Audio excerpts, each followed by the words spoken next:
Bueno, muy buenas tardes a todos, a todas.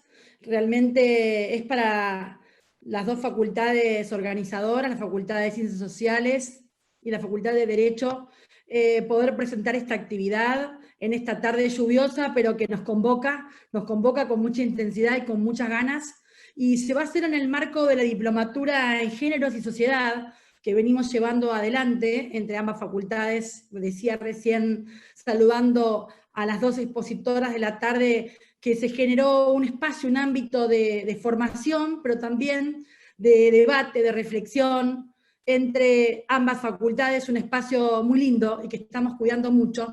Y en el marco de esta diplomatura es que hoy se va a realizar la conferencia Violencias y Derechos Humanos, que es un tema sumamente importante, con la idea de hacer un debate, un análisis del debate histórico al confinamiento actual. De modo tal que los minutos hoy cuentan, nuestras expositoras tienen, al igual que muchos de nosotros, una agenda de muchos Zooms y muchos encuentros virtuales, y es por eso que, bueno, rápidamente quiero pedirle a mi colega Gustavo Naón, que también está acá, que salude a las expositoras, al igual que lo hago yo, a las expositoras en primer lugar, a Dora Barrancos y a Claudia Hasenbegovic, y muy especialmente a todos y a todas los que nos acompañan. Hola, buenas tardes a todas y a todos. Voy a ser muy breve porque tenemos muy poco tiempo. A Dora y a Claudia, muchas gracias. Gracias a Fernanda. Coincido y quiero subrayar todo lo que planteó a modo de introducción Fernanda. Es un espacio de reflexión, de debate, de aprendizaje que tenemos que aprovechar en el marco de esta diplomatura que estamos desarrollando de forma conjunta tanto la Facultad de Derecho como la de Ciencias Sociales, así que espero que podamos aprovechar de esta jornada que nos brindan la presencia de Dora y de Claudia. Así que muchas gracias y ya las dejo con las expositoras.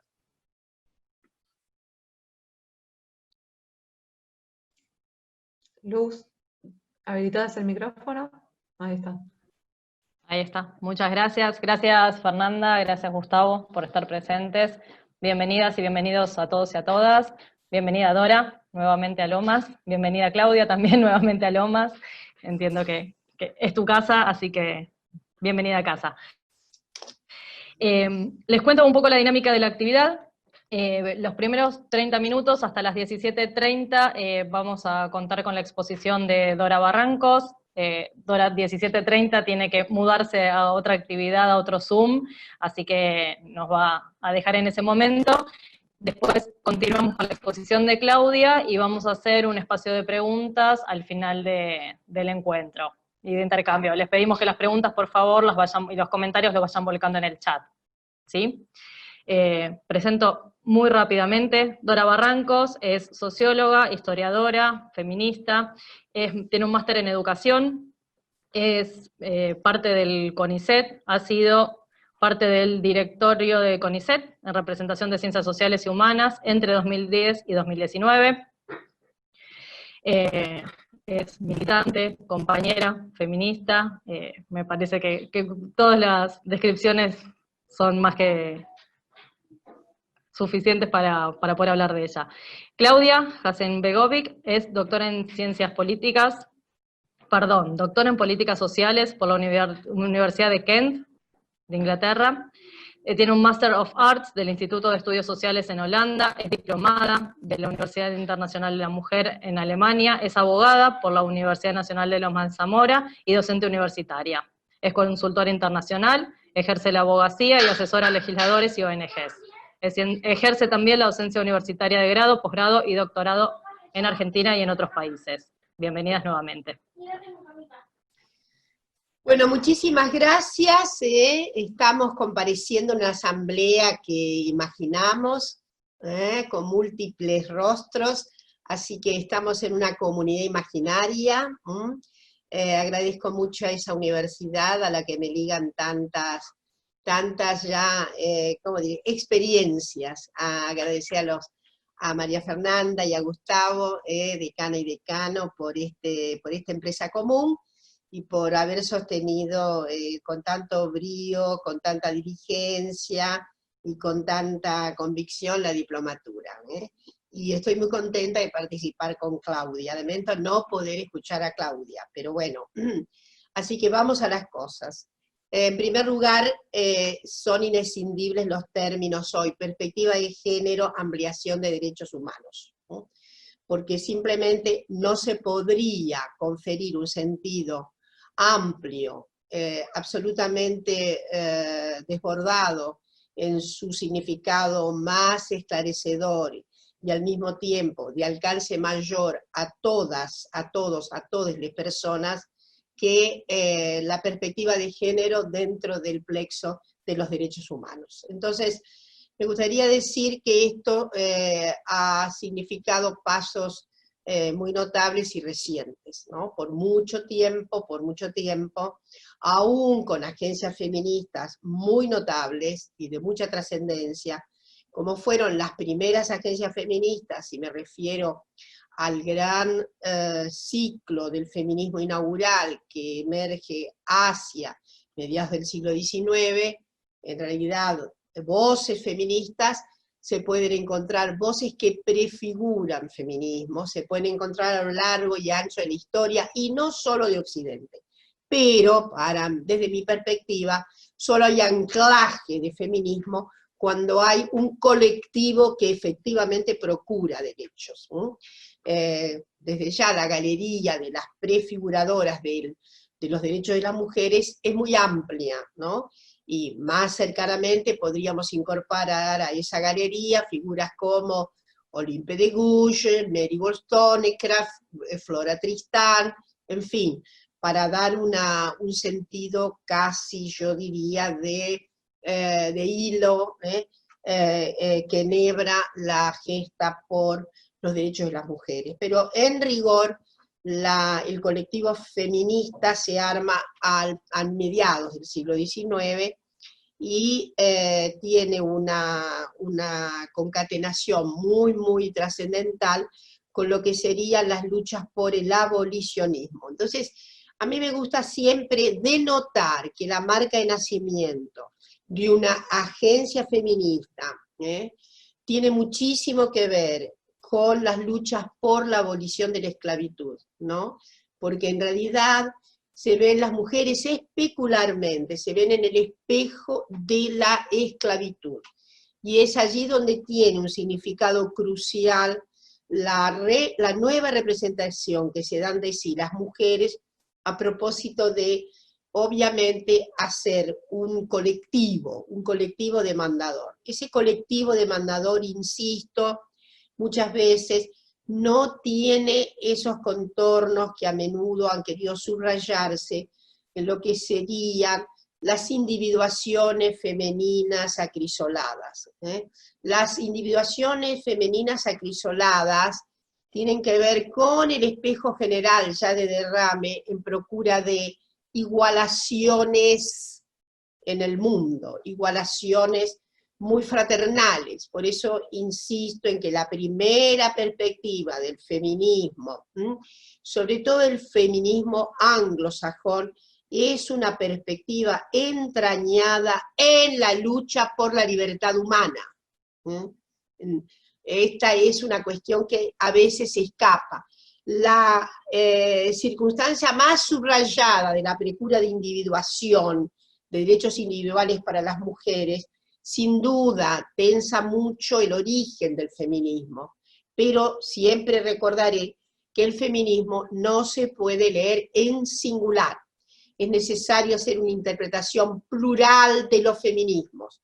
Nunca ha habido un solo corte feminista. Aún en el momento en que era más rara la experiencia feminista, dígase de paso, que experiencia feminista con ese sentido más rotundo del para sí, y hasta con un genitivo feminismo, tiene que ver con las eclosiones mayores de fines del siglo XIX. Es decir, es ahí donde todavía cristalizan fuertemente los significados, sí, más aproximados, creo, a ciertas adhesiones políticas que van a tener los feminismos. Sin duda, los feminismos también tienen unas asociaciones con partidizaciones políticas que efectivamente le dan pátinas, le dan cuestiones, le dan aproximaciones a los derechos un poco diferentes. Una podría decir, la cuenca liberal finalmente va a tener una cierta inscripción. Las feministas, buena parte de las feministas, sobre todo, insisto, de las anglosajonas, tuvieron una mayor inscripción dentro del liberalismo, relativamente mayor, no exclusivamente mayor. Pero sí hay que considerar que los feminismos que enraizaron dentro de el derramado ciclo social, de la socialdemocracia europea, tienen notas también que se aproximan a una otra perspectiva, que es la perspectiva de derramar la igualación que se consiga a las clases sociales subalternas. Esto es uno de los aspectos que de alguna manera ya diferencia a las feministas a inicios del siglo XX en la procura de derechos. Algo que una gran colega norteamericana, Karen Offen, trabajó hace muchos años, como la perspectiva de dos grandes cauces dentro del feminismo, de los feminismos, el cauce del individualismo identitario y de identidad forjada con cierta abdicación de lo que podrían ser conjuntos otros que no fueran las mujeres. Esta es una perspectiva, y la otra perspectiva es una perspectiva que Offen llama relacional. Esto es, ese movimiento feminista se ve en sintonía con otros grupos subalternos sociales, claramente las clases sociales oprimidas por el orden capitalista. Esto es algo que tiene alguna configuración interesante, y me parece que, claro, al estallido de la Primera Guerra Mundial se vio claramente una circunstancia muy dramática para la gestión feminista en el mundo. Me gusta hacer este tono histórico para que se vea que el feminismo es un fenómeno histórico y no es un fenómeno apegado a resultados que no están en los contextos de significación social de donde han emergido.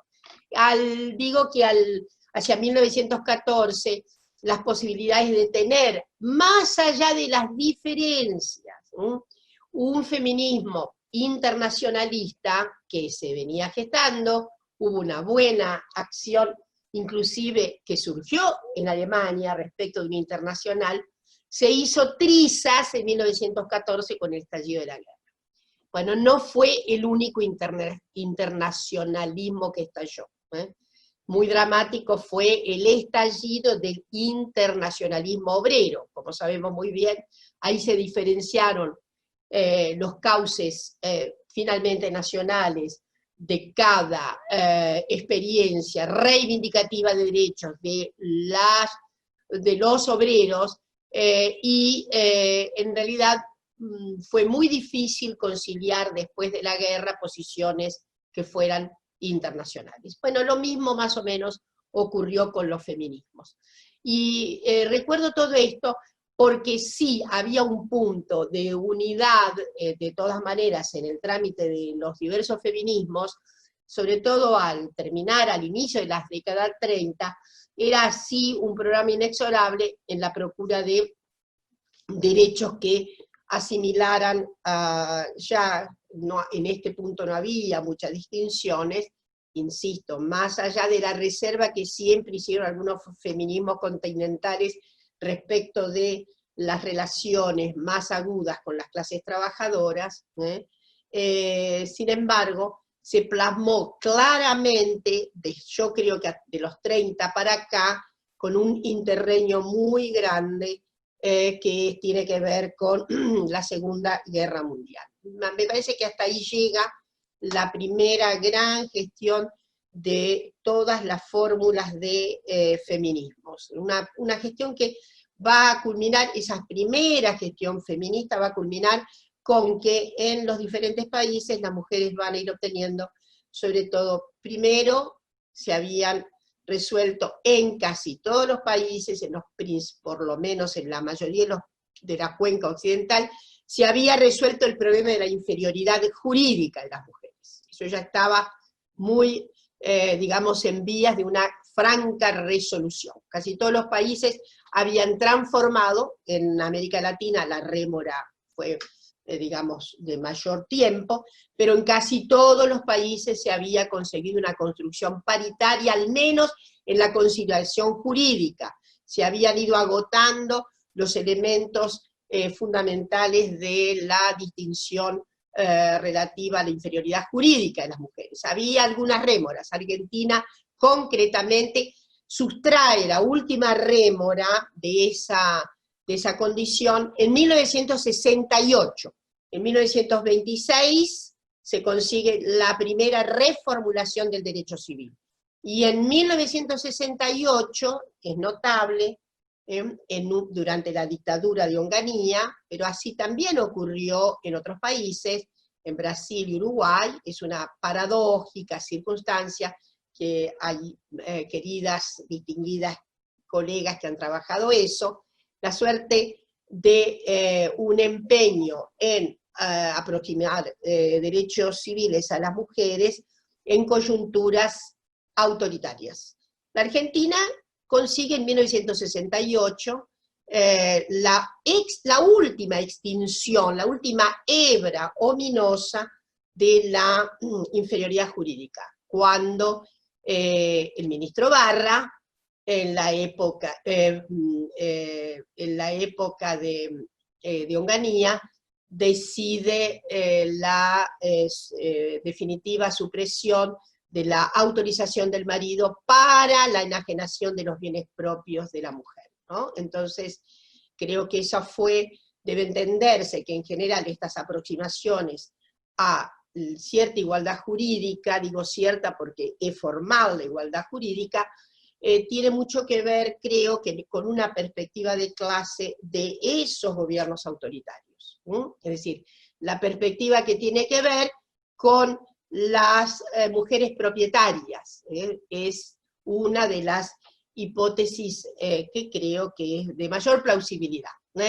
¿Por qué durante la época de Onganía, en un dominio bien claro de clase dominante, las mujeres consiguen superar finalmente la rémora que había quedado respecto de los bienes propios? Tiene muchísimo que ver con la identificación que se hace respecto de derechos que deben ser reconsagrados, habida cuenta que las mujeres propietarias son las mujeres de determinada clase, no son las mujeres de los sectores populares, ¿no? Entonces me parece que esto es lo que debe interpretarse con relación a las tres circunstancias de nuestros países en donde se ensanchan estos derechos en dominios autoritarios. He dicho todo esto para decir que efectivamente hay un cambio notable y extraordinario de los años 60 para acá. Hasta ese momento, la conjunción de los derechos de las mujeres, ¿por qué dije hasta la Segunda Guerra Mundial? Porque hasta allí es como que me parece que termina la experiencia de nuestras antecesoras feministas, en orden a que se habían superado los límites a la inferioridad jurídica en buena parte de los países. Después de la Segunda Guerra Mundial, obviamente se obtuvieron derechos políticos en la mayoría de los países. Un país que había demorado mucho tiempo en el otorgamiento de los derechos al sufragio, fue Francia, por ejemplo, que tiene toda una tradición, Francia, aún con segmentos radicalizados, pero hostiles a la idea del voto femenino, porque ahí habla más alto la experiencia, ¿ves?, de una cierta sensibilidad que admitía que las mujeres iban a votar de manera conservadora. El fantasma del voto reaccionario, conservador de las mujeres fue una gran nutriente para que en algunos países en donde había algunas posibilidades de alcanzar estos derechos, notablemente en algunos sectores más radicalizados, radicales, no radicalizados, ¿no? De orden radical, tuvieran mucha precaución, admitieran con, digamos, con mucho disgusto que las mujeres pudieran votar, habida cuenta el fantasma, digo, del aseguro conservador que traerían las mujeres a la vida política. Este fantasma se diluye finalmente, creo que se ingresa a los años 50, años claros de posguerra, con una dilución de esta fantasmática circunstancia, el hecho de que en algunas latitudes, concretamente en Rusia, las mujeres accedieran a más lugares en las fuerzas parlamentarias, lo mismo estaba ocurriendo en los países nórdicos, etcétera, etcétera. Yo creo que eso, el impacto inclusive, ¿no?, de la posguerra inmediata sobre lo que, bueno, Betty Friedan llamó con mucha astucia, ¿no?, esa feminidad en rescoldo, que se había asegurado una cierta, ¿cómo diré?, un cierto imaginario de mayor auspicio de la vida doméstica, de lo que sería la mística esa de la feminidad, en unas reservas relativas a el destino procreativo, la ilusión de un maternaje que no tendría solución de continuidad, y que era una experiencia casi conmemorativa, etcétera, etcétera, en la que había una enorme incandescencia de tipo conservativo, me diría Betty Friedan, obviamente tuvo un estallido extraordinario en los años 60. Y ese estallido se produce una vez más por fuerza de contextos muy, muy urgentes. Contextos que dieron muchos estremecimientos, y voy a enunciarlo. La guerra de Vietnam, por un lado, la saga de las guerras decoloniales que habían ocurrido sobre todo en África, el estallido de revoluciones como la cubana, y el estallido, desde luego, de insurgencias por parte de las poblaciones negras norteamericanas, además de una circunstancia transcultural, como eran los movimientos anticonsumo capitalista, como fue el movimiento hippie. O sea, una desarticulación de la malla del establishment patriarcal político, que dio una insurgencia extraordinaria a las nuevas subjetividades femeninas. Las nuevas subjetividades femeninas se encontraron con una ruptura como no se había vivido antes, porque esa ruptura tuvo dimensiones múltiples. Una de ellas, la política, la propia acción política, y otra, la manifestación teorética a que dio lugar los nuevos reverberos feministas en los años 60. Hay una producción extraordinaria de textos, en el sentido, primero, muy configurado, de poner en situación de detalle, de auscultamiento, de desentrañamiento al sistema patriarcal. Las antiguas feministas habían lidiado con el sistema patriarcal, pero inclusive el enunciado sistema patriarcal era limitado en los usos y costumbres del lenguaje. Tal vez quien más usó el término, probablemente, fuera Virginia Woolf. Virginia Woolf, con sus dos textos magistrales, Un cuarto propio y Tres guineas, además de las aproximaciones extraordinariamente disruptivas que tuvo Virginia Woolf, nunca, desde mi perspectiva, nunca cejaré me parece que en la admiración que todavía rinde Virginia Woolf respecto de una serie de avisoramientos, de circunstancias que en gran medida, sobre todo historiográficas, que en gran medida fueron corroboradas por la moderna historiografía feminista que tenemos hoy. Enorme cantidad de circunstancias. Le debemos a Virginia Woolf a elementos muy precoces con relación a la identificación que había que hacer del sistema patriarcal. En fin, toda esa acuciante leva de textualidades que mostraban el orden del sistema patriarcal, me parece que tiene una traducción fundamental de reclamo de derecho humano trascendental como cualquier otro derecho. Hay ahí una inscripción de masividad en el orden de reclamo que, bueno, muchas veces significó el sintagma. Las mujeres necesitamos derechos porque somos tan humanas como los varones. Esto es una condensación de lo que quiero decir, que muy a menudo se esgrimía, sobre todo hoy un poco menos, pero en los años 80 era un léxico casi obligado en el reclamo de derechos.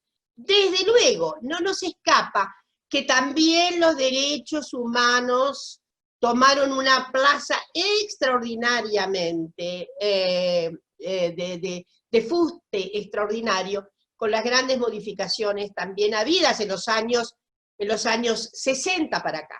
Hay una nueva, yo diría, un nuevo combustible para la cuestión de los derechos humanos, habida cuenta la transgresión, la discriminación, la imposibilidad de que para algunas fuentes hubiera una incumplida promesa de la modernidad, como ha dicho algún gran filósofo, ¿no? Entonces, he ahí un vertedero, el de los derechos de las mujeres, que tuvo muchísimo que ver, quiero realizar de manera muy, muy sintética cuál es esa experiencia múltiple, pero que se reúne en estos nuevos actos fáusticos que van a hacer los feminismos, el revulsivo que van a producir entre los años 60 y 70, me parece que tiene muchísimo que ver, si puedo realizar una síntesis, con una reapropiación de los cuerpos por parte de las mujeres. Es como si los cuerpos hubieran estado alienados, como si los cuerpos hubieran tenido una externalidad en el sometimiento completo al patriarcado, como si los cuerpos no hubieran sentido obviamente en el estremecimiento de subjetividades que sienten, como si los cuerpos hubieran estado despojados de una integridad de deseo, de una integridad de querer, de una integridad inclusive de desarmonizarse con los mandatos estereotipados acerca del cuerpo. Yo creo que ese adueñamiento de los cuerpos, que va mucho más del adueñamiento anatómico, fisiológico, sino del cuerpo como representación del drama tremendo del hostigamiento del patriarcado. Yo creo que ese es el resumen que se puede hacer respecto de el enorme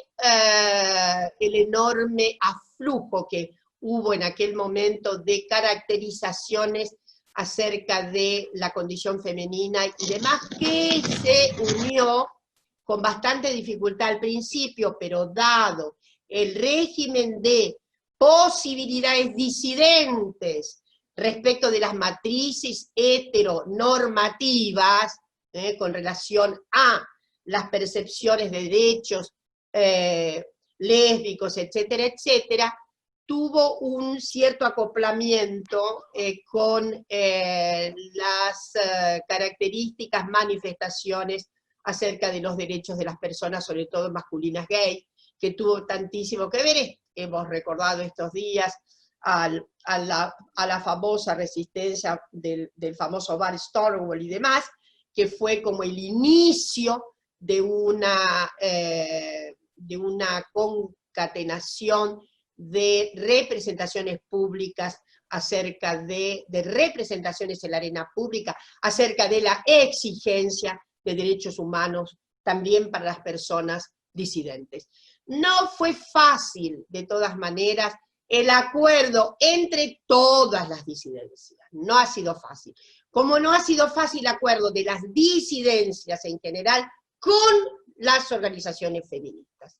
Yo creo que en una aglutinación más reciente de procura de derechos humanos fundamentales, es que ha podido haber acuerdos entre las diferentes comunidades. Yo no puedo dejar de recordar las enormes dificultades en nuestro país que hubo entre las canteras feministas y las disidencias, concretamente las personas transexuales, las personas travestis, ¿no? Los modos todavía díscolos, ásperos de las relaciones que había entre las feministas y, en fin, la mayoría de las feministas. Quiero decir que, en fin, recuerdo muy bien las dificultades, los disgustos que asomaban en esa desarticulación, pero no era una desarticulación de disgusto que había en el hecho que muchísimas compañeras travestis se dijeran feministas. Era muy, muy, muy difícil esa relación. Creo, y ya estoy terminando, que hemos caminado de manera extraordinaria, por lo menos sí ya los últimos 15, 20 años de la vida social en la Argentina, en donde se ampliaron de manera muy pionera en nuestra América Latina los derechos de las personas disidentes. Se ampliaron desde ya los derechos de las mujeres. Voy a recordar solamente la consagración de nuestra ley integral contra todas las formas de violencia, que es la 26485, que de alguna manera junta muchas parcialidades habidas en términos de las rupturas en el orden jurídico para hacer lugar a estos nuevos derechos, pero además los saltos cuánticos dados por la sociedad argentina en materia de matrimonio igualitario y de ley de identidad de género. Y ahí una, ¿cómo decirlo?, una cierta magmatización, un cierto magma común, en donde las diferentes comunidades feministas, de las personas, en fin, de las personas disidentes, de todas y cualquiera de las comunidades de identidad diaspórica que existen en este momento, han podido hacer, creo, una fragua de gran, digamos, de confluencia, de sostenida amigabilidad, de sostenida confraternidad o consororidad, o contravestidad. ¿Por qué? Porque me parece que esto que estoy diciendo no es solamente lo que auguro, es lo que está aconteciendo. En el derrame extraordinario de los feminismos populares, en esa enorme, en ese enorme contenido de lava volcánica que hay hoy, en todo nuestro país, en todo y cualquier lugar de nuestro país, lo que más me parece que me conmociona de lo que está ocurriendo es la situación de íncita relación con todas las porciones de la disidencia. Por eso es que hemos ganado en este país Ministerio de Mujeres, Géneros y Diversidad. Es ya indisoluble que la gesta fundamental por los derechos humanos no alcanza solo a esa estabilidad que llamamos la condición femenina, que es altamente inestable, que no es de condición óntica, no hay ningún ser humano que retrate ónticamente su propia representación, sino que tiene el cometido extraordinario de lo que hoy estamos impulsando, el cometido de una relación absolutamente íncita en dignidad humana que que autorice absolutamente la más plural, la singularidad más plural en un acontecimiento que efectivamente permita la convivencialidad de lo humano como cuestión digna, la convivencialidad en marcos que solo estén preocupados por algo que para mí caracteriza a una sociedad en donde efectivamente se cumplen a rajatabla los derechos humanos, y voy a usar el mismo término del gran filósofo ético Margalit, que dice: necesitamos construir una sociedad decente, una sociedad en la que nadie humille a nadie, y mucho menos por sus características sexogenéricas que están mucho más en dispositivos de diáspora que de unidad. Bueno, muchas gracias.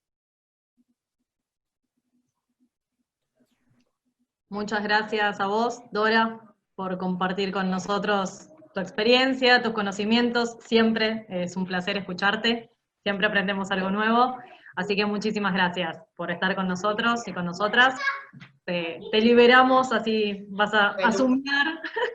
Bueno, querida Luz, un abrazo grande, muy así, muy estrecho para todos, todas, todes, y lamento no poder escuchar a Claudia, pero bueno, espero que por ahí graben y demás. Un gran abrazo. Después te comparto la grabación. Y por mucha energía, mucha fuerza en esa tremenda gesta que es la diplomatura. Muchísimas gracias. Muchos agradecimientos y muchos saludos en el chat de todos y todas las asistentes. Nos estamos viendo. Abrazo grande. Antes de darle paso a Claudia, aprovecho para agradecer la presencia de docentes de las facultades de Derecho, de las facultades de Ciencias Sociales, funcionarios y funcionarias de las facultades y de la universidad. Y obviamente vuelvo a agradecer la presencia de todos y todas ustedes. Claudia, cuando quieras. Bueno, muchas gracias. Aprovecho para saludar a Dora, que espero le llegue, aunque sea cuando vea la grabación. Para mí es un gran placer que me hayan invitado y un honor compartir nuevamente un panel con Dora Barrancos. Y respecto a mi presentación, también soy feminista, porque ahondaron en detalles académicos, pero la presentación que voy a hacer ahora es fundamentalmente desde mi activismo feminista y desde mi formación como abogada. Convocada, agradezco muchísimo a Ariadna Rapaport por la invitación y por supuesto a la decana de Derecho y al decano de Sociales para esta conferencia. Y la convocatoria, el tema de la convocatoria me llevó a un trabajo que estoy haciendo que se llama Cuando las mujeres marchamos, y que me motivó a escribirlo en Ni Una Menos, del 3 de junio del 2015, pensando en todos los impactos que este Ni Una Menos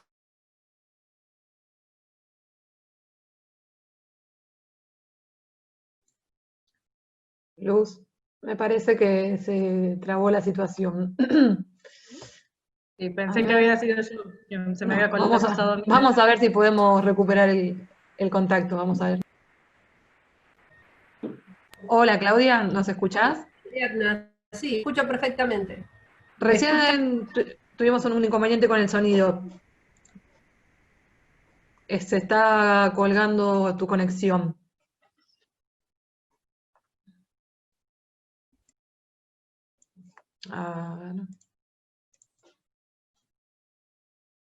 Aguardemos, les pido por favor, puede pasar a todos y a todas. Puede fallar. Por ahí le preguntamos a Claudia si quiere probar sin cámara. A ver si Ya se la estoy desactivando, sí. A ver, vean.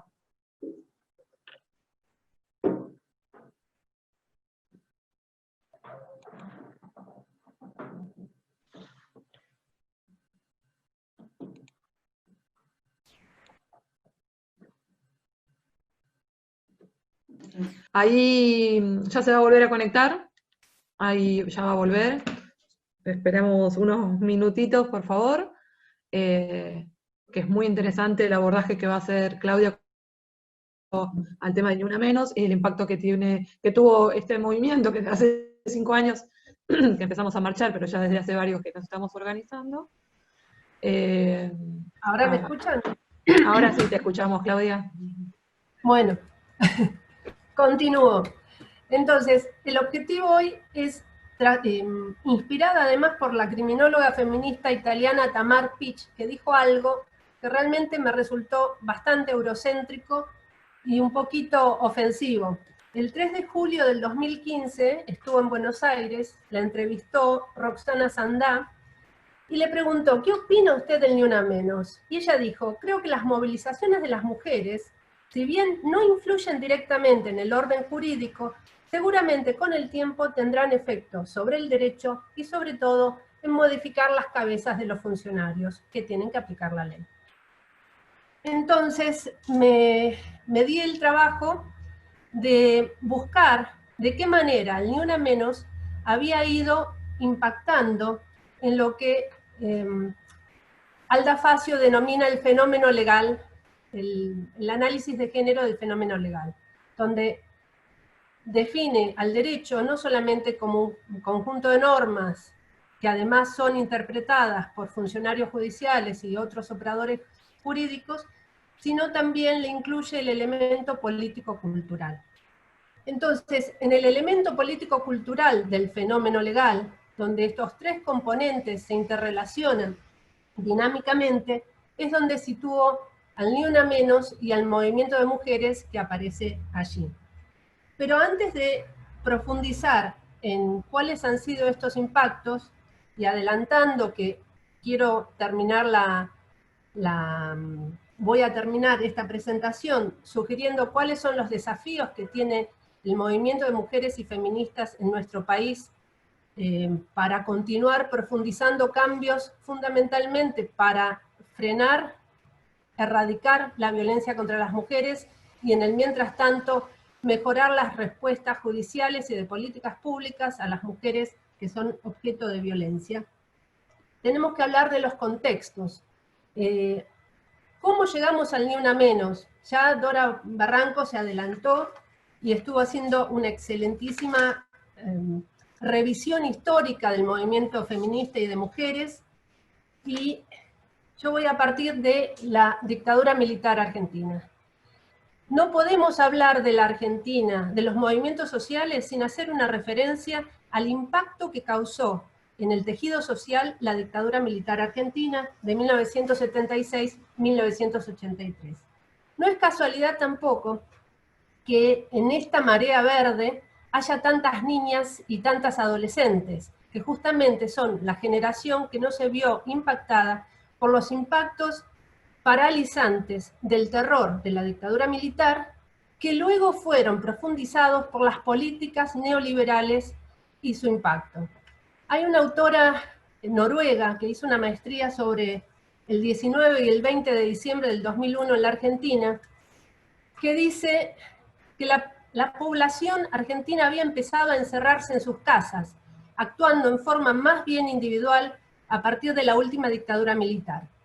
Una costumbre que en vez de desaparecer con la llegada de la democracia, se fue fomentando gracias a los miedos generados por las posteriores políticas neoliberales que casi prácticamente acabaron con el estado de bienestar. Esta autora dice que el día 19, la gesta del 19 y 20 de diciembre del 2001, fueron 2 días donde la realidad cambió y la percepción de los acontecimientos fue inevitable. El sonido de las cacerolas no dejó a nadie indiferente. Todos quedaron despojados de sus identidades y referencias. El despojo económico permitió descubrir la presencia del despojo mental. De este modo, Argentina quedó situada entre la invisibilidad del horizonte político, la angustia y la desesperación social. Perdida en ese escenario, la sociedad se confrontó con la necesidad de reformular el país, de construir una propuesta mínima que permita liberarse del oprobio de ser parte de la farsa de la cual era hasta ese entonces la protagonista principal. Esto es lo que nos dice esta autora extranjera que analizó lo que nos pasó a nosotros y a nosotras en el 19 y 20 de diciembre del 2001. Pero Vanina Vázquez, del colectivo Ni Una Menos, cuando analiza justamente el 3 de junio del 2015, ella dice que lo que fue para todo el país el 19 y 20 de diciembre fue para las mujeres el 3 de junio del 2015. Antes del Ni Una Menos, además de este antecedente donde como sociedad empezamos a sacudirnos los impactos del terror y de la paralización que nos había dejado la dictadura y las políticas neoliberales que continuaron, sucedió algo muy importante, que fue en 1986 el primer Encuentro Nacional de Mujeres. A partir de ahí, cada año, estos encuentros nacionales de mujeres han reunido a mujeres de todo el país, y ahora, y hace bastantes años ya, no solamente a mujeres, sino también a las disidencias. A punto tal que en el año 2018, en el encuentro nacional que se hizo en Trelew, se decidió, primero llegaron mujeres y disidencias de otros países latinoamericanos, pidiendo que ya no fuera un encuentro nacional, sino plurinacional. El año pasado, en el 2019, se hizo entonces el primer encuentro plurinacional de mujeres, travestis, transexuales, no binarias y lesbianas que tuvimos en la ciudad de La Plata. Una de las cosas que se ha logrado en estos encuentros nacionales de mujeres, para que tengan una idea, es la conformación en el año 2001 de la campaña nacional por el derecho al aborto. No podríamos haber estado en el año 2018 debatiendo la interrupción legal del embarazo si no hubieran existido estas tres cosas, ¿no? Los encuentros nacionales de mujeres, el Ni Una Menos y la campaña nacional por el derecho al aborto. Y volviendo entonces a cuáles fueron los impactos en el entramado jurídico que tuvo el Ni Una Menos, me puse a investigar en el Congreso a ver qué proyectos de ley se habían realizado. En un solo periodo, entre el 3 de junio del 2015 y el 31 de diciembre del 2015, hubo 60 proyectos de ley salidos de diputados y casi la misma cantidad de senadores. Ustedes dirán, bueno, pero no tenemos esa gran cantidad de leyes en funcionamiento. No, a fin de año había solamente 10 leyes. La más importante probablemente sea la que creó el cuerpo de abogados y abogadas especializados en violencia de género, que depende del Ministerio de Justicia de la Nación. Otras leyes que se fueron dictando y que yo considero que fueron dictadas como consecuencia directa del Ni Una Menos, que si no, no se hubieran podido dictar, fueron la modificación al Código Civil y Comercial de la Nación para privar la responsabilidad parental de los padres que hubieran ejercido lesiones o femicidios hacia las mamás o hacia los chicos. Esto había sido pedido muchísimas veces, desde el año 2012, cuando se planteó la modificación del Código Penal para introducir la figura que hemos llamado femicidio, aunque no está tipificado como tal con esa palabra, en el artículo 80 del Código Penal. Desde ese momento ya estábamos pidiendo, ya habíamos visto lo que había pasado con Galeano y con un montón de otras mujeres que fueron víctimas de femicidios y que sus hijos, a pesar de que existían normas en el anterior Código Civil que permitían quitarle la responsabilidad parental a los padres femicidas, esto no sucedía. Otra ley ha sido la ley Micaela. La ley Brisa. La ley Micaela es de capacitación obligatoria para todos los funcionarios de los tres poderes del Estado. La ley Brisa es de reparación económica para los hijos e hijas que han quedado huérfanos de madre como consecuencia del femicidio de sus mamás.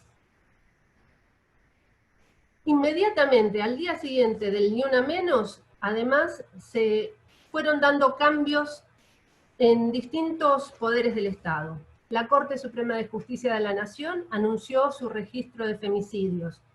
Se crearon fiscalías especializadas en género, como la UFEM, en la Procuración General de la Nación, que desde entonces está proveyendo una cantidad de investigaciones de muchísima utilidad, mostrando cómo, desde una perspectiva de género, y mostrando cómo la justicia penal sistemáticamente se niega a intervenir, investigar y sancionar a los hombres que ejercen violencia contra las mujeres. Para que se den una sola idea, el 80% de todas las causas penales que son derivadas desde la Oficina de Violencia Doméstica de la Corte Suprema de Justicia de la Nación a la Justicia Penal Nacional o de la Ciudad de Buenos Aires, aún con evaluaciones de riesgo que dicen que hay altísimo riesgo, son archivadas sin siquiera tener la intervención del acusado. En los casos de violación sexual, esto es todavía peor. Solamente el 1% de todas las causas que llegan a la justicia penal logran una sentencia.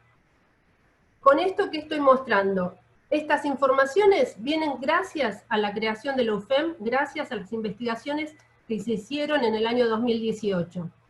Esto es un avance, pero también es un avance que nos está mostrando los espacios donde este movimiento de mujeres, que se ha reconocido en su fortaleza y en su capacidad de cambio, en cada marcha del Ni Una Menos, tiene que seguir profundizando. Respecto al elemento estructural que les mencionaba, ¿de qué manera ha influido el Ni Una Menos? Y les voy a dar algunos nombres. Yanina González, Iggy, Karina Bregú, el caso Belém.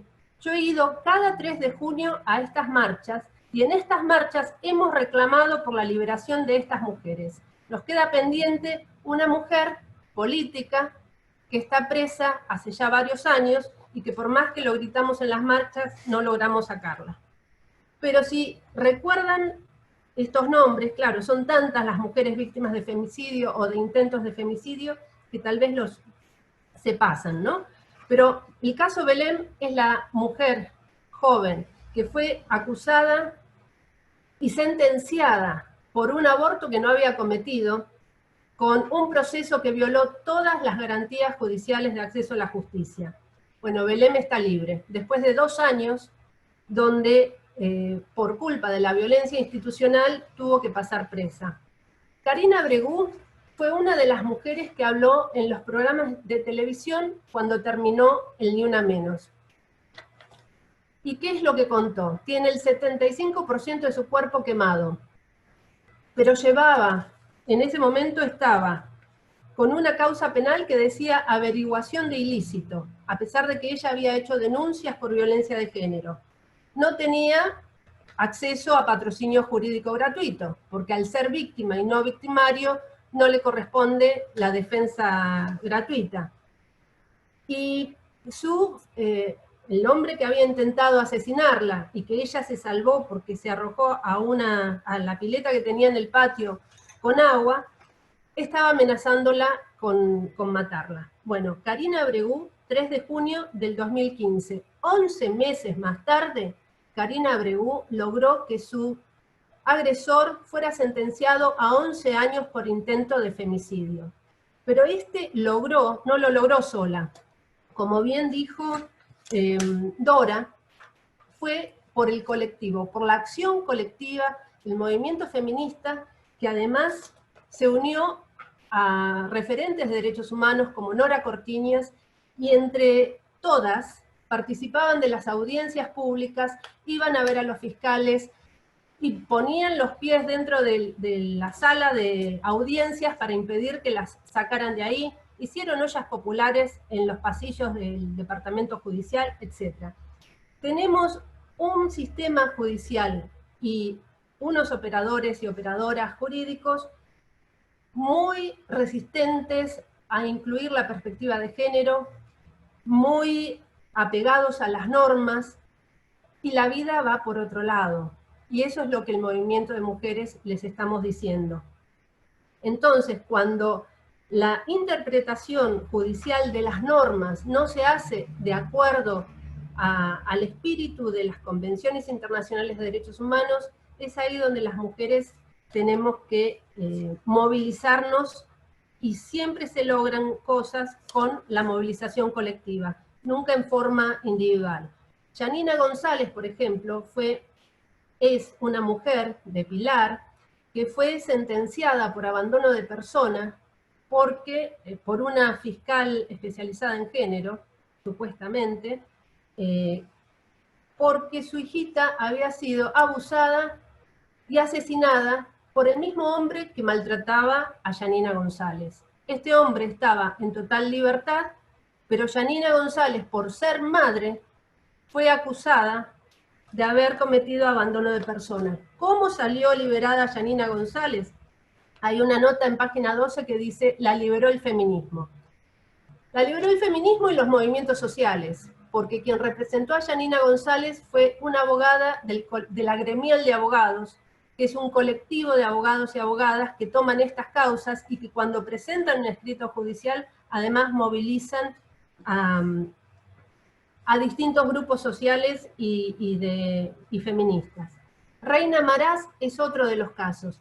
Y acá les estoy haciendo una presentación así muy breve y muy superficial, ¿no? Porque podríamos ir a través de cada uno de estos casos. En el caso de Iggy, por ejemplo, una mujer lesbiana que era acosada continuamente por un grupo de muchachos de su barrio, quienes le venían diciendo que la iban a violar para hacerla mujer, ¿no? Las famosas violaciones correctivas.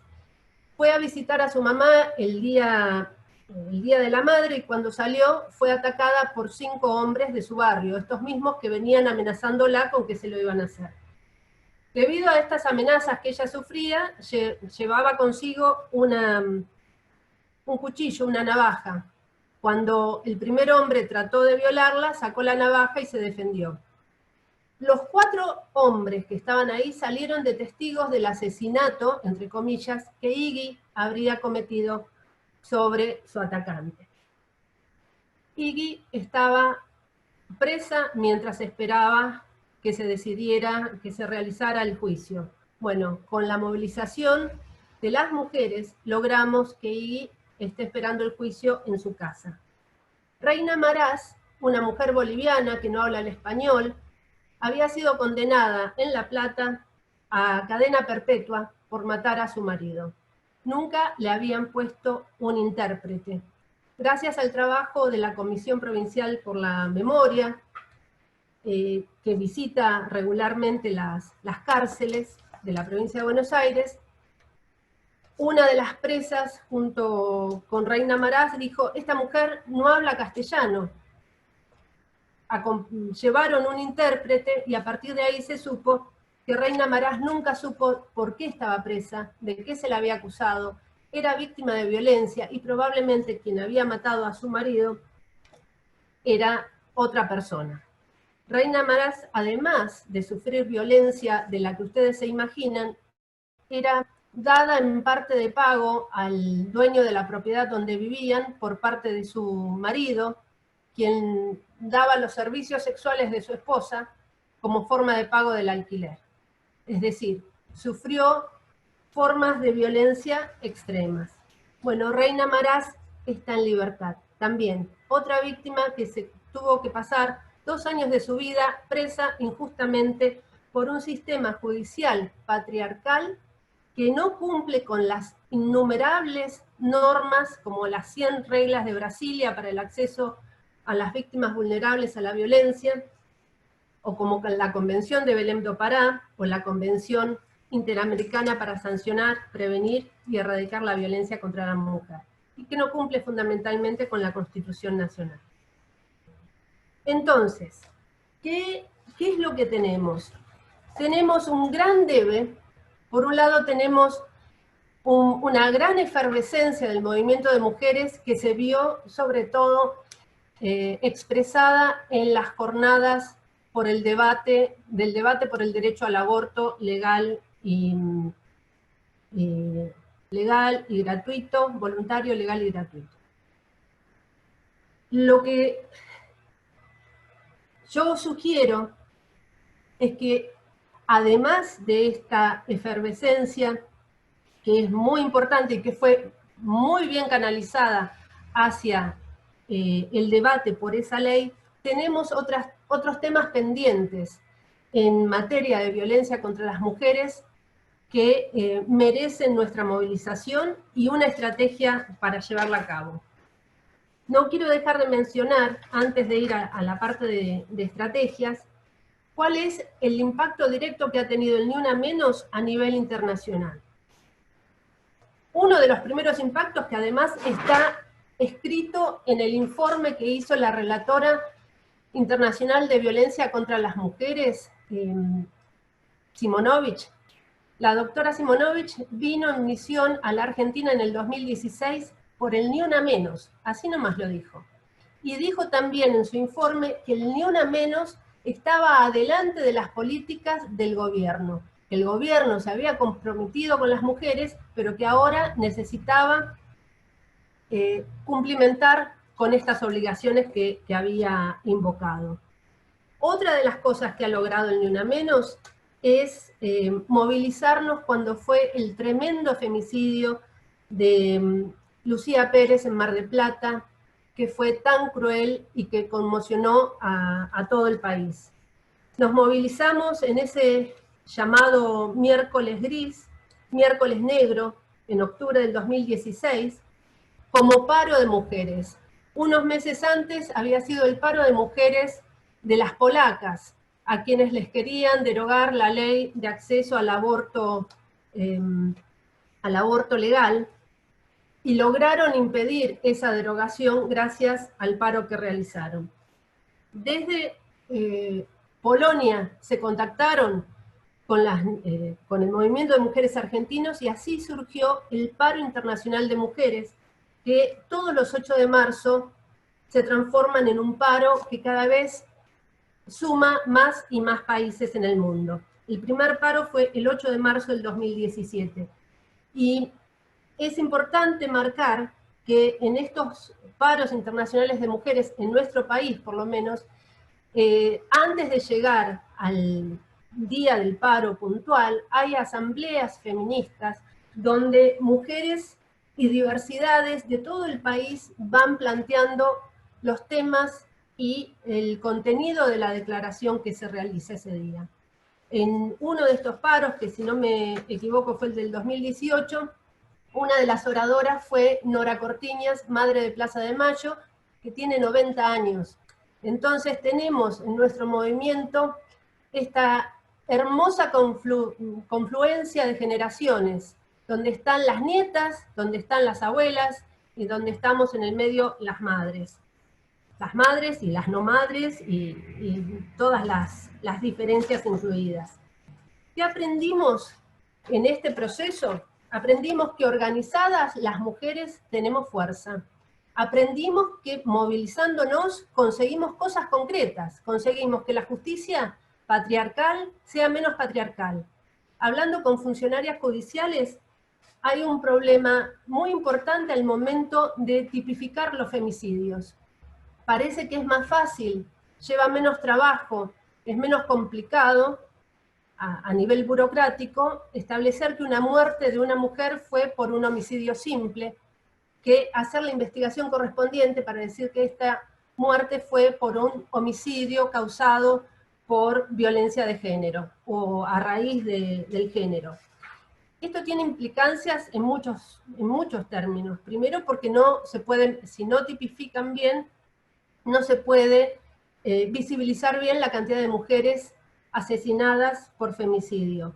Si no hay buenas tipificaciones, los hijos y las hijas huérfanos de estas mujeres no van a poder cobrar la compensación económica por la ley Brisa. Esta compensación económica que representa una jubilación mínima hasta que cumplan la mayoría de edad. ¿Qué desafíos tenemos? Bueno, continuar con la lucha por los derechos, por el derecho al aborto, pero no solamente ese. Les quiero compartir, por ejemplo, que tenemos que pelear para que nuestro Estado le dé jerarquía constitucional a la Convención Interamericana para prevenir, sancionar y erradicar la violencia contra la mujer. Tal vez a muchas de ustedes les les resulte extraño, tal vez crean que ya tenía jerarquía constitucional, y no. Hubo 63 proyectos de ley desde el año 1996, cuando aprobamos la convención por la ley 26432, y desde entonces integra nuestro ordenamiento jurídico, hasta el 2020. En estos momentos hay 8 proyectos de ley tratando de darle jerarquía constitucional. Si ustedes, me tomé el trabajo de leer los 63 proyectos de ley, y saben una cosa, tiene 2 artículos. Mencionan al artículo 75, inciso 22, último párrafo de la Constitución Nacional, que dice que el Congreso podrá otorgar jerarquía constitucional con los 2/3 de todos los miembros de sus cámaras. 2 artículos. ¿Por qué tanto temor a Belém do Pará? ¿Por qué tanto temor a Belém do Pará? Y bueno, Belém do Pará, una vez incorporado a nuestra Constitución, obligaría a realmente llevar a cabo una armonización de toda la legislación. Y entonces, el Código Civil y Comercial de la Nación tendría que ser modificado para incluir todos los aspectos de la violencia de género, cómo repercute esta en materia de sociedades respecto a la violencia económica, cómo repercute esta respecto a las relaciones de familia, a los alimentos, al cuidado personal, a la suspensión de las visitas. Tener jerarquía constitucional para Belém do Pará implicaría también tener que modificar el acceso a la justicia. El cuerpo de abogados especializados en violencia de género, que ya hace más de un año que han tenido su capacitación, no es suficiente, no se ve en la práctica. Hay 13 abogados y abogadas para todo el país. O sea, como abogadas lo sabemos, eso no existe, no sirve. Necesitamos un servicio de abogadas y abogados gratuitos especializados que realmente sirva. Necesitamos también un plan de acción para una vida libre de violencia, en serio, que tenga el dinero suficiente para llevar adelante todos los refugios. El plan anterior tenía el 82% de su presupuesto estaba asignado a refugios. A mitad de camino bajaron el presupuesto y no se construyeron más que 3 refugios. Hace falta subsidios económicos para el empoderamiento económico de las mujeres, capacitación, y estoy hablando de las mujeres que sufren violencia de género. Ya no hablo de un cupo gay o un cupo trans, hablo del 50% de la población del país potencial. Vivienda, trabajo y subsidios. Creo también que necesitamos urgentemente un fuero único de violencia de género, donde los jueces y juezas puedan aplicar las normas civiles y de familia y penales. No tenemos un recurso judicial efectivo contra el incumplimiento de las medidas cautelares. Como abogada que ejerzo la profesión, es tristísimo. Veo cómo un hombre puede matar a una mujer sin ningún problema. En un caso puntual, 5 quebrantamientos de la medida cautelar en una semana. El Juzgado Penal de Nación, que me dijo, doctora, el artículo 239 del Código Penal, se lo leo, que es el de desobediencia. Mire, es 1 año la pena, acá no vamos a hacer nada, intente por otro lado. Es una vergüenza. Entonces no podemos decir que como país estamos cumpliendo con Belém do Pará, con asegurar a las mujeres una vida libre de violencia, si luego cuando tenemos medidas cautelares de protección, que ya tenemos estudios que muestran que entre el 50 y el 70% son violadas sistemáticamente, no hay pena. En Argentina tenemos mucho miedo a sancionar a los agresores. Los tratamos con cariño y con cuidado. Hablamos de ellos como no hablamos de ningún otro delincuente. No los vemos como delincuentes. Hablamos del cambio cultural, que los mandemos a hacer cursos, que eso es un insulto a las mujeres que sufren violencia y solamente aparecen como delincuentes cuando les quitan la vida. Y aún cuando les quitan la vida, el porcentaje de condenas es ínfimo. Entonces, yo creo que darle jerarquía constitucional a la Convención Belém do Pará acompañado por el movimiento de mujeres que lo exija, implicará bajar desde la cúspide constitucional todos estos requisitos. Y las sanciones a los agresores tienen que ir de la mano de sanciones a los funcionarios judiciales, hombres y mujeres, que negligentemente e irresponsablemente no monitorean el cumplimiento de las medidas cautelares y luego tienen a su cargo moral, porque lamentablemente judicialmente no pasa nada, los femicidios. Solamente en la provincia de Entre Ríos hubo 3 mujeres víctimas de femicidio en lo que va del año, hubo más, ¿no? Pero 3 tenían medidas cautelares vigentes. Entonces, yo creo que esto es lo que nos queda por hacer. Una gran modificación del sistema judicial y normativo, porque las leyes que tenemos no están armonizadas con la Convención Belém do Pará. Tenemos leyes de mediación prejudicial obligatoria que se dan de bruces con la ley 26.485, que en el artículo 28 prohíbe expresamente las audiencias de mediación. Tenemos un Código Civil y Comercial que promueve la figura del progenitor amistoso. O sea, se le va a dar, cuando mamá y papá no se ponen de acuerdo en quién se queda con el hijo, el cuidado personal a cargo de quién queda, van a fomentar que sea aquel progenitor que favorece el contacto con el otro. En violencia de género hay una persona que busca controlar, someter y humillar a la otra. No se puede llegar ni a una mediación, ni a un acuerdo, y si una madre está protegiendo a su hijo, por supuesto que no va a favorecer ese contacto. Tenemos que prohibir en nuestra ley, como hizo Uruguay, tenemos que prohibir enfáticamente la aplicación del inexistente síndrome de alienación parental o de cualquier otro pseudo teoría similar que hace que los jueces descrean de las palabras de los hijos, de los niños, cuando dicen que son agredidos, abusados o violados por sus papás.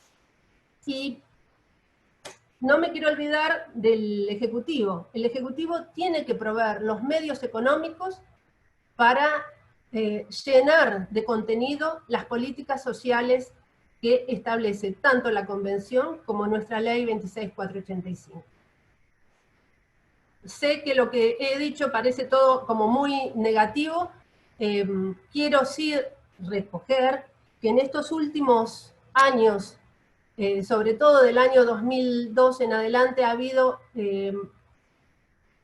cambios importantísimos en nuestro país en materia normativa, muchos apoyados por el movimiento de mujeres, pero también promovidos desde el Ejecutivo. Entonces, no quiero ser injusta en ese sentido, pero todavía lo que tenemos por hacer es mucho más. Mientras siga habiendo mujeres víctimas de femicidio, teniendo medidas cautelares vigentes o que han hecho denuncias por violencia de género, eso es un indicador de que el Estado no está haciendo bien su trabajo. Y con esto quiero terminar. Gracias. Muchísimas gracias, Claudia. Muy interesante. Bueno, mucha tarea por delante, mucho para trabajar. Me parece, también en los espacios, estaba leyendo algunos de los comentarios, me parece que quienes estamos en los espacios de formación universitaria, más allá de que estemos en las carreras de abogacía o no, tenemos que empezar a pensar la transversalidad, yo diría obligatoria en este momento, de la perspectiva de género en todas las materias y en todos los programas, cosa que todavía en la universidad sigue siendo una deuda. Levanto, tenemos tiempo para 2 preguntas, si te parece. Sí, ¿cómo no? Había una de las chicas que estaba preguntando por el síndrome de alienación parental, si lo podías repetir rápidamente. Sí. ¿De qué se trata? ¿En qué consiste? Es muy importante mencionarlo porque hay grupos lobistas de papás abusadores que ponen mucho dinero en los comunicadores sociales, y hace cosa de 2 semanas en un programa televisivo dijeron que el SAP había aumentado con la cuarentena, hasta llevaron profesionales para hablar de esto, y después el conductor se tuvo que desdecir, y hubo también un comunicado de parte del CENAF y 85 referentes de todo el país, alertando sobre la preocupación de que se hable de este inexistente síndrome por las graves afectaciones a los derechos humanos de los niños, niñas y adolescentes. El supuesto síndrome de alienación parental es esta cosa rara, esta enfermedad rara que solamente puede ocurrir en un juzgado, en el marco de un proceso judicial, y solamente lo puede curar un juez. O sea, desde la lógica común no existe una enfermedad así. No existe. Es un invento, no ha sido científicamente probado. Se ha publicado en una editorial del propio Richard Gardner, que fue el psiquiatra que lo cubrió en Estados Unidos. Era un psiquiatra militar, pedófilo reconocido él mismo. En algunas de sus publicaciones dijo que el sexo entre adolescentes y adultos ayudaba a propagar la especie, textualmente. Y si bien él no habla de madres y padres, habla de progenitores, plantea que en los divorcios contradictorios, por lo general, el niño se queda con uno o una de los progenitores. Todas y todos sabemos que la mayoría de los chicos se quedan con las madres, y que cuando estos chicos no quieren ver al padre o manifiestan o hacen denuncias diciendo que han sido abusados o maltratados, esto se debe no a que realmente haya pasado, sino a que la mamá o el progenitor que los tiene a cargo, los ha alienado, los ha manipulado mentalmente, de forma tal que terminan diciendo lo que ella o ellos quieren que diga. Se basa en una serie de creencias sexistas que ubican a los hombres siempre como buenos padres de familia, de quienes no se puede sospechar jamás que cometan incesto, y de esto puede hablar muy, pero muy bien Eva Giberti, que muestra claramente que el incesto es un tema de género que afecta, que es cometido fundamentalmente por padres y padrastros, que es, ella lo sabe desde la línea 137 del programa Las Víctimas contra las Violencias, que publican estadísticas sobre la cantidad de casos, y Eva Giberti plantea que como sociedad nos resistimos a aceptar que un buen padre de familia, un hombre que además es socialmente adaptado, simpático, agradable, muchas veces profesional, pueda cometer estos actos de aberración. Pero lo más aberrante,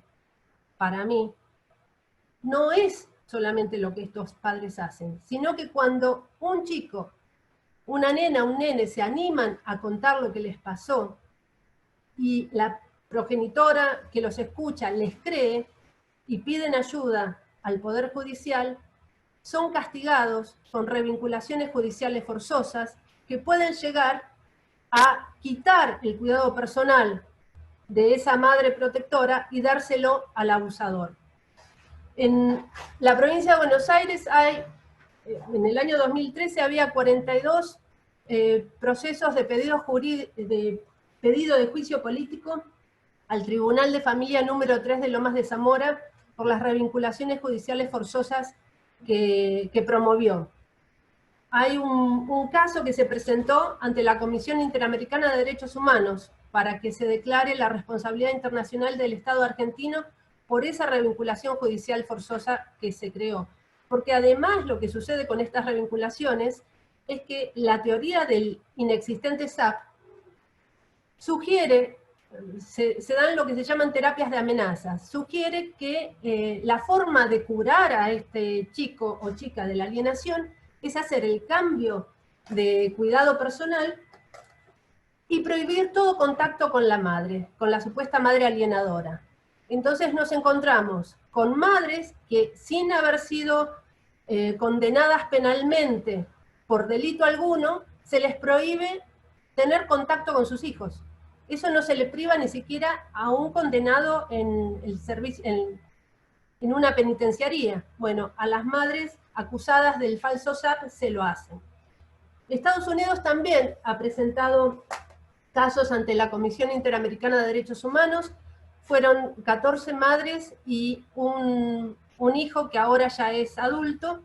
Existe un sitio web que se llama Courageous Kids, que son historias de chicos que han sufrido abuso, que se les ha aplicado el inexistente SAP y que han sido víctimas de revinculaciones judiciales.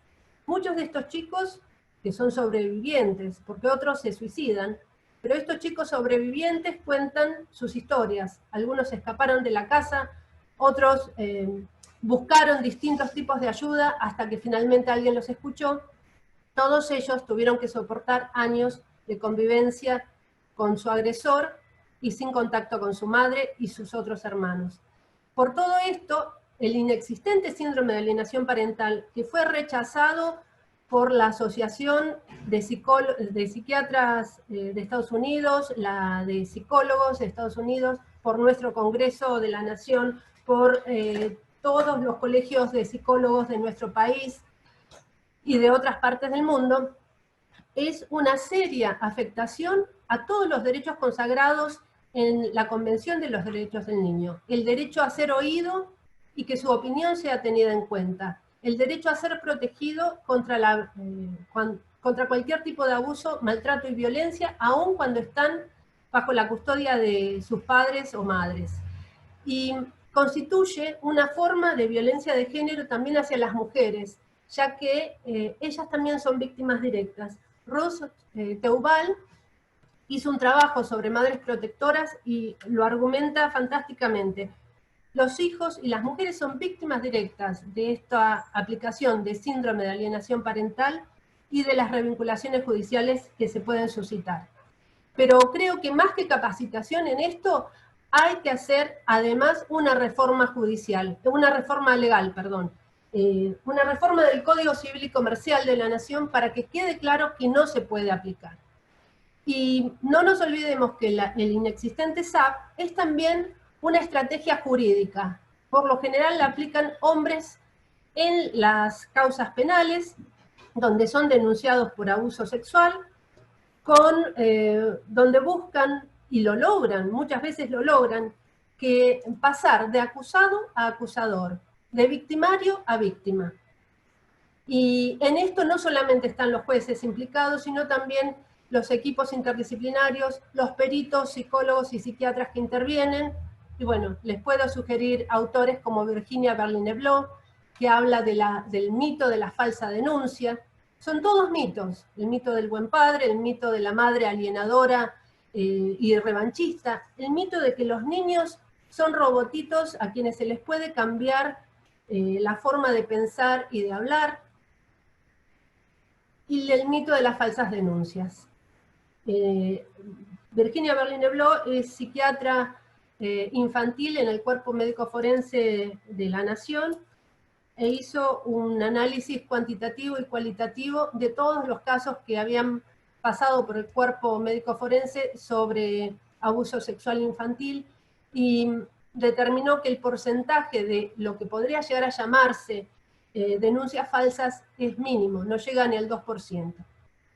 Eso es, bueno, a mí me preocupa mucho el inexistente SAP u otras pseudoteorías que sin hablar de esta manera hacen lo mismo y consiguen los mismos efectos. Por eso hay que tener siempre como norte las convenciones de los derechos humanos aplicables al caso, la de los niños y la CEDAW y Belém do Pará. ¿Alguna otra quiere hacer una pregunta? Sí, vamos a ir a la última pregunta, me parece que nos van a quedar un montón en el tintero, así que... El otro mito es si el estás de de la acuerdo... fábula. El otro mito es que los chicos fabulan, que acá lo estoy viendo en el chat. Ese es otro mito, sí. Te iba a preguntar si estás de acuerdo que por el cuatrimestre que viene hagamos otro encuentro, porque me parece que hay muchas de las cosas que dijiste que generan como mucho interés, así que estaría bueno. Te hago como un combo entre dos preguntas que creo que están relacionadas. Vicky pregunta si realmente sirven las lógicas de derecho penal máximo como política pública preventiva, y de la mano de eso tengo otra.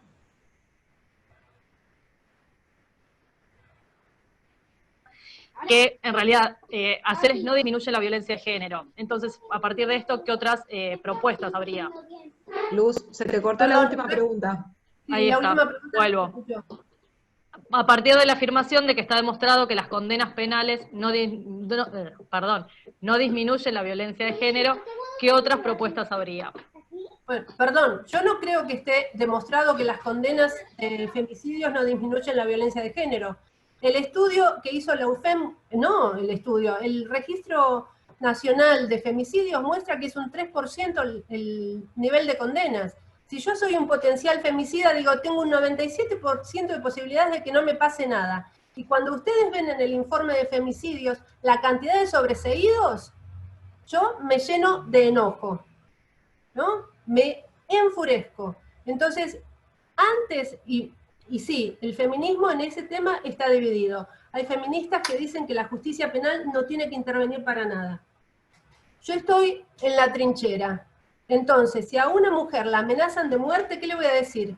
¿Hay que hacer cambio cultural con los hombres para que dejen de amenazar? No, la amenaza es la señal de alerta de que el siguiente paso va a ser matarla. Entonces, ¿quién va a frenar a un hombre que intenta matar? Un papel, porque una medida cautelar de un juez civil es un papel. ¿Un papel va a frenar a un potencial femicida? No, lo va a frenar un control hecho por todo el Estado, como hacen en Uruguay, donde las medidas cautelares se aplican en conjunto por el Poder Judicial, el Ministerio del Interior, donde las pulseras son, se le ponen pulseras o brazaletes de control, ustedes me van a decir el nombre, dispositivos de control no sé, que se mueven, el GPS. Georreferencial. Georreferencial, gracias. Geolocalización, alguno de esos dos. Entonces, una vez que la justicia determina, y adelanto que eso es lo que yo creo que tendría que aplicarse acá, una vez que la justicia determina que este señor que este caso, esta familia, esta mujer está en alto riesgo por la conducta de este señor, le ponen las tobilleras y ambos tienen que hacer un programa de ellos de reeducación para dejar de usar la violencia y ellas de fortalecimiento para poder recuperarse de los impactos de la violencia. Entonces interviene el Ministerio de Desarrollo Social, el Poder Judicial y el Ministerio del Interior en forma conjunta. Hicieron esto en el 2013, creo haber sido un poco un granito de arena en esa política, porque en el 2012 hice una consultoría para Uruguay y una de las recomendaciones fue la aplicación de tobilleras, y actualmente lo tienen en todo el país. Desde que tienen las tobilleras, ni una sola mujer con medida cautelar que tuviera alto riesgo ha sido asesinada. Entonces, en base a esto, que además ya lleva como 2 o 3 informes de evaluación, podemos decir que la intervención no de un solo poder del Estado, acá es el Poder Ejecutivo y el Poder Judicial en conjunto, no solamente aplicando una pena, sino tratando también de recuperar y de rehabilitar, de fortalecer a las mujeres y de recuperar a los agresores. Pero también tenemos que saber que hay un pequeño porcentaje de estos hombres violentos que no se recuperan. Y eso aparece en los informes de evaluación del sistema de tobilleras de Uruguay. Hay un pequeño porcentaje de femicidas que además son psicópatas, o de hombres violentos, potenciales femicidas, que además son psicópatas. Los psicópatas, si acá hay presentes alguna psicóloga o psiquiatra, saben que no son permeables ni a terapia psicológica, ni... Entonces, la pregunta era, ¿por qué si las sentencias penales no funcionan, las sentencias sobre femicidios? Primer punto, no está demostrado eso. Segundo, tenemos que hacer que primero funcionen, porque si funcionan, el mensaje que van a enviar a potenciales femicidas es que van a tener un costo. Y esto todas las teorías sobre violencia de género lo dicen hace muchos años. Un hombre agrede a un miembro, un hombre o cualquier miembro de la familia agrede a otro miembro de la familia, porque puede, porque las circunstancias contextuales hacen que esa víctima no represente ningún tipo de costo para él que ejerce violencia. Entonces, la prevención tiene que pasar por subirle el costo. Y subirle el costo va a ser que tenga que ir 150 veces a tribunales, como tienen que ir las mujeres. Cada vez que una mujer hace una denuncia tiene que faltar al trabajo, conseguir plata de donde no tiene para pagar el colectivo, llevarse a los chicos a cuestas. A los hombres esto en la justicia penal no les pasa jamás. Tenemos que poner el foco en los hombres violentos, hacer que les cueste el uso de su violencia, molestándose, teniendo que ir a tribunales, teniendo que ir a las audiencias, y con algún tipo de sanción. 80%, en el año 2018, el 80% de las causas archivadas sin participación del acusado. Y cuando yo trabajé en la Corte Suprema de Justicia, en la Oficina de Violencia Doméstica, estuve a cargo de un equipo interdisciplinario de atención, los jueces, como jefa del equipo, estaba encargada de derivar aquellas denuncias que comprometían algún tipo de delito de acción pública a la justicia penal. Y yo en eso era tipo alemana, ¿no? No pasa alimentos a penal.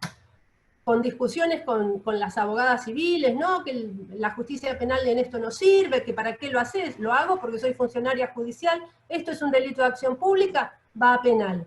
Si penal no hace nada, es responsabilidad de los funcionarios de ese fuero. En ese año, que fue el 2009, en el primer año de funcionamiento de la OVD, que abrió sus puertas el 15 de septiembre del 2008, la doctora Hayton había indicado que el 89% de todas las causas que habían salido desde la OVD habían sido archivadas sin siquiera ser investigadas. Año 2018, la investigación que hace la UFEM con los legajos que habían salido desde la OVD encuentra que el 80% habían sido archivadas. Una investigación del Ministerio Público Tutelar que se publicó en el 2019 sobre la escucha a los hijos e hijas en causas, a los niños en causas por violencia de género en el fuero penal, contravencional y de faltas de la Ciudad de Buenos Aires, también muestra que el 80% son archivadas. Entonces no estamos en condiciones de decir que la justicia penal no funciona para reducir la violencia. Sí estamos en condiciones de decir que la justicia penal no interviene. Y ahí la pregunta es ¿por qué? ¿Por qué la justicia penal tolera la violencia contra las mujeres? ¿Por qué no quiere intervenir? Y ahí tenemos que hablar de dos cosas, de los prejuicios, de los estereotipos de género, que dicen que la justicia penal está para el ámbito público y que lo que pasa en la familia es privado. No es privado. ¿Cómo puede ser que esa violencia de género, que es un proceso de actos que se van repitiendo en forma cíclica y que pueden llegar a la muerte, es solamente materia de atención pública cuando se transforma en un cadáver? La justicia penal tiene que intervenir antes. Y como yo no creo que haya esperanza en la justicia penal, lo digo abiertamente, perdón, creo que hay que crear un fuero nuevo. Hay que crear un fuero específico de violencia de género que incluya competencias civiles y penales, para que sea la misma jueza la que esté encargada de arrestar a quien viola las medidas cautelares de protección que ella dicta para protección de una víctima. Y tenemos que reformar el Código Penal, porque no puede ser que violar una medida cautelar, les doy el caso de Fátima Acevedo en Entre Ríos, 5 veces había violado el femicida la medida cautelar. La había dejado sin techo. ¿Por qué? Porque quien le había dado alojamiento, él fue y le sacó la luz y el agua. Se hizo echar del trabajo, renunció a su trabajo para tener tiempo para hostigarla. La última medida cautelar que le habían dado en diciembre fue porque él le arrojó ácido a la cara y no llegó a tocarla porque ella lo esquivó, mientras afilando un cuchillo le decía te voy a matar. En ese caso, nadie le suspendió el régimen de visitas al caballero. Ella estaba en un refugio para mujeres golpeadas de la provincia, de la capital, de Paraná, y la asesinó el 1 de marzo. Su cuerpo apareció en un aljibe como una semana más tarde. ¿qué dijeron las autoridades? No apretó el botón antipánico. Por favor, el botón antipánico no puede ser la respuesta que da el Estado para proteger a una mujer. Primero, ¿en qué condiciones la mató? Cuando ella fue a buscar a su hijo, que había visto al padre. Entonces, la protección de las mujeres tiene que incluir también, y acá tenemos jurisprudencia internacional, el caso de Jessica Lenaham contra Estados Unidos del 2011, el caso de Ángela González Carreño contra España del 2012 del Comité de la CEDAW, que dicen que las medidas cautelares tienen que incluir a los hijos, tienen que proteger a los hijos, y la policía tiene que tener protocolos de actuación en referencia a los niños, y que las leyes son muy lindas, pero que si no se aplican no sirven, y que las medidas cautelares tienen que ser monitoreadas. Entonces, yo sugiero que empecemos de nuevo, ¿no? La justicia penal antes, y en esto me sumo a las feministas, a las criminólogas feministas que están a favor de la intervención de la justicia penal, antes de decir que no sirve, tenemos que usarla. Y tenemos que usarla para frenar los delitos. Y tenemos que ser conscientes que lo que está en juego es la vida de las mujeres y de muchísimos chicos que quedan afectados de por vida, no solamente por los femicidios, sino por la violencia de género en la que crecen. Chicos que son víctimas, no son testigos, y como víctimas tienen derecho a la protección también. Acá me están diciendo, además no hay botón antipánico o no funcionan. Sí, es todo un problema el botón antipánico, pero además, si quien tiene que controlar las tobilleras es la policía o la fiscalía, el Estado, si no le funciona la tobillera, va a ser el Estado el que va a salir corriendo a arreglarlo. En cambio, si es el botón antipánico, cae en responsabilidad de las mujeres. Y si la mujer está durmiendo cuando el agresor irrumpe en su casa para matarla, o si se está bañando, ¿en qué momento va a apretar el botón antipánico? Como ha sucedido de víctimas de femicidio porque no llegaron a apretar el botón antipánico. Y por otro lado, ¿qué pasa cuando apretamos el botón antipánico? Una clienta mía apretó ese botón antipánico montones de veces hace 2 años. ¿Saben qué hacía qué pasaba? Apretaba el botón antipánico y entonces el policía de la cuadra, acá en Capital, iba, levantaba un acta, la acompañaba hasta su casa. No pasaba nada más, nada más. Eso no tenía ningún impacto, ni en el juzgado de familia, ni en la denuncia por violencia, ni en la denuncia penal. Entonces, los juzgados están sobrecargados de trabajo. Los casos de violencia, así como en familia siempre dicen que lo que más les gustan son las adopciones, lo que menos les gusta son los casos de violencia. Necesitamos fueros específicos dedicados exclusivamente a los casos de violencia, donde además sus funcionarios y funcionarias reciban no solamente la capacitación continua, y tienen que además haber dado examen demostrando que están capacitados para trabajar el tema, sino también cuidados para evitar el síndrome del quemado y que estén en condiciones de poder atender a la gente que se acerca pidiendo su ayuda. Bueno, muchísimas gracias, Claudia. Insisto que nos quedó mucha tela, me parece, por cortar con tu presentación. Nos dejas a todos y a todas pensando. Te agradezco nuevamente, agradezco la participación de todos ustedes, y nos volveremos a ver, espero entonces, coordinamos vía Ariadna, alguna actividad para el cuatrimestre que viene. Encantada, me va a Dale, gustar. bueno, muchísimas gracias. Bueno, chao. Buenas noches a todos y a todas. Buenas noches a todas y a todos.